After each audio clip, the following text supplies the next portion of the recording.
It's a daily struggle for survival, and the number of Syrians faced with this reality is only growing.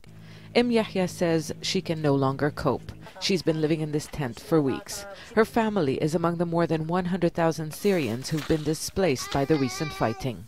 We left Kfar Nabuda and came here because of the bombing. We were afraid. We need help. We need milk, nappies, blankets and clothes for the children. Winter has arrived and the displaced have little protection from the cold and rain. They come from the northern countryside of Hama province, only one of the battlegrounds where the Syrian government and its allies have launched offensives to recapture territory. We have left because of the Syrian government bombing and the Russian planes. People fled from 45 towns to the southern countryside of Idlib. We're living in the orchards. No organization has given us help. The United Nations has been overwhelmed by the scale of the crisis.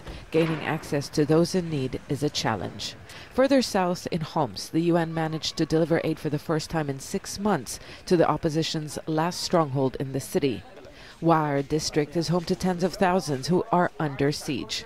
But the UN is now facing an even more difficult task. Special Envoy Staffan de Mistura has been asked by the key players in the Syria conflict to restart a diplomatic process and work on a nationwide ceasefire.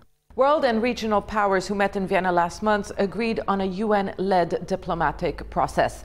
The UN now has to get the government and the opposition to sit down for talks to clear the way for elections and a new constitution. But the players have first to agree on a list of government members and opposition representatives who will be allowed to take part in those talks.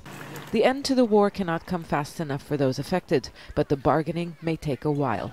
The warring sides don't recognize each other, and there is no agreement on the fate of President Bashar al-Assad.